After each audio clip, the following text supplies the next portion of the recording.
Olá, meus amores, tudo bem com vocês? Vamos agora para a nossa próxima aula. E nessa aula de hoje nós vamos fazer a revisão do último capítulo aí do nosso livro de Geografia, tá certo?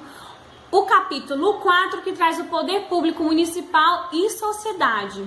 Esse capítulo é super interessante porque, além dele trazer conhecimentos válidos para nós enquanto estudantes, traz também conhecimentos muito importantes para nós enquanto cidadãos e cidadãs.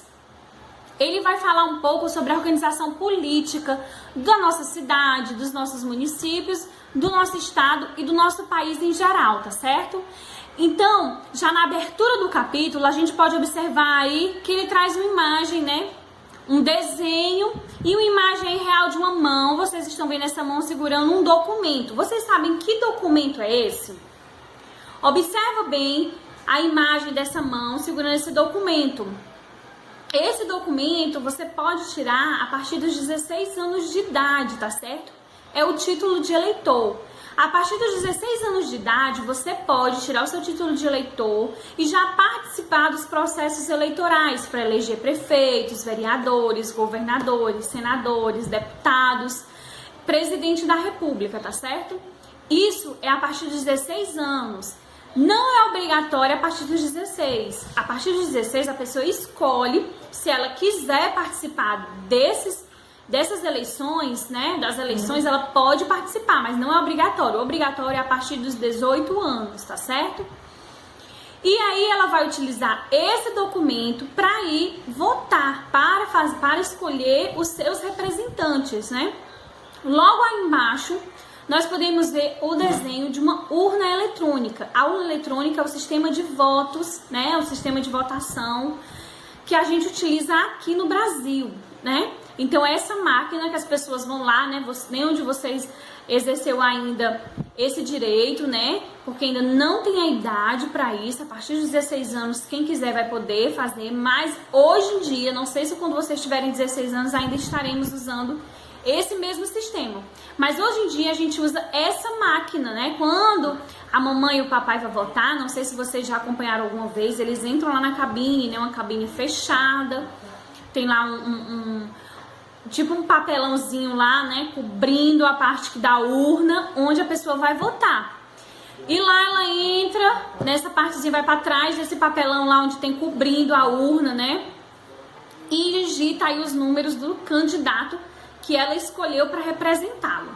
Então é a partir disso que nós vamos realizar os nossos estudos nesse capítulo. Nós vamos entender melhor, conhecer melhor como funciona essa governabilidade dos nossos prefeitos, dos nossos governadores, do nosso presidente da República, né?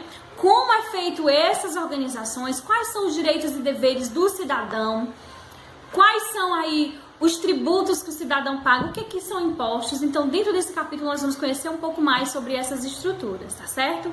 Então, observem as imagens, a explicação, bons estudos. Vamos iniciar o nosso capítulo falando um pouco sobre o poder público municipal. No nosso país, o voto é obrigatório para as pessoas de 18 a 70 anos de idade. Já para as pessoas entre 16 e 18 anos e mais de 70 anos, o voto é opcional. Ao votar, podemos escolher os nossos representantes na administração do município, o prefeito e os vereadores. O prefeito é o chefe do Poder Executivo Municipal. Ele tem a função de executar o que é decidido pelos vereadores. Seu local de trabalho é a prefeitura, que fica na sede do município, como as secretarias municipais e a Câmara Municipal dos Vereadores. Já os vereadores são os representantes do Poder Legislativo, e o lugar no qual eles se reúnem para trabalhar é chamado de Câmara Municipal. Lá, eles elaboram, apresentam, discutem e votam projetos para o município. Os vereadores elaboram documentos que propõem leis. Caso sejam aprovadas, vão compor as leis do município. Esses documentos definem as regras necessárias que devem ser seguidas para regular a vida das pessoas que fazem parte de uma sociedade. No livro, podemos observar alguns exemplos de serviços públicos do município. Observem abaixo alguns exemplos de serviços que devem ser prestados tanto pelo poder legislativo, os vereadores, quanto pelo poder executivo, o prefeito. Mas de onde sai todo o dinheiro usado para executar esses serviços? O dinheiro usado para realizar esses serviços é retirado dos impostos. Os impostos que são pagos pela população e pelas empresas. Como podemos ver, os impostos são valores pagos por pessoas e por empresas na aquisição de produtos, de serviços. Esses valores vão diretamente para o governo. Podemos ver alguns exemplos desses impostos, como os federais, Imposto de Renda, IR, Imposto sobre a Renda recebida pelo cidadão e pelas empresas. Também temos o Imposto Industrializados, o IPI, valor pago toda vez que um produto sai da fábrica e é adquirido pela população, como eletrodomésticos, carros e entre outros. Também temos os impostos estaduais. Dois exemplos são o Imposto sobre Circulação de Mercadorias, o ICMS, valor pago para transportar produtos. E o outro é o Imposto sobre Propriedade de Veículos Automotores, o IPVA. Valor pago pelas pessoas que possuem veículo, como carro, caminhão e moto. Por último, podemos ver dois exemplos de impostos municipais. O Imposto Predial e Territorial Urbano, o IPTU, valor pago pelas pessoas que possuem terreno ou imóvel, como casa e apartamento. E o Imposto sobre Serviço, o ISS, valor pago pelas pessoas que prestam algum tipo de serviço. Vimos um pouco sobre o poder público municipal. Mas o que podemos ver sobre sociedade? Para falarmos de sociedade, temos que falar sobre cidadania.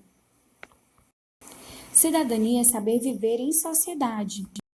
Por isso, são determinadas aos cidadãos direitos e deveres.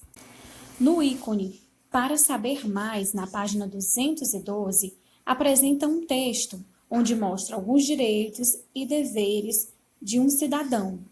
Esses direitos e deveres constam na Constituição do Brasil de 1988. Mesmo não tendo idade para votar ainda, você já deve ter observado que no período de eleições municipais, as pessoas se envolvem na política da cidade. Mas essa participação não deve ocorrer apenas em período eleitoral. A participação popular é muito importante para exercermos a cidadania e a democracia. Veja algumas formas de participação popular. Na Câmara Municipal, onde todo cidadão tem o direito de participar das sessões que ocorrem na Câmara dos Vereadores do município para acompanhar de perto as votações e as iniciativas dos vereadores. Nos conselhos municipais, que são grupos de pessoas eleitas pelas comunidades e que têm algum poder de decisão sobre alguma área importante, como a educação. Os conselhos decidem em que o dinheiro das escolas será aplicado. Um outro exemplo é o conselheiro tutelar. Ele tem a atribuição de zelar pelo cumprimento dos direitos das crianças e dos adolescentes. Uma outra forma são as associações.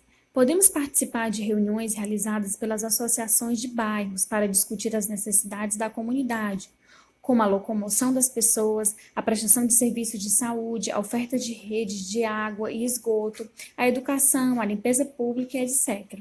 E ainda podem ser criadas ONGs, que são grupos de pessoas, normalmente voluntárias, que se unem para defender uma causa, como meio ambiente, combate à pobreza, saúde, educação, reciclagem, entre outros.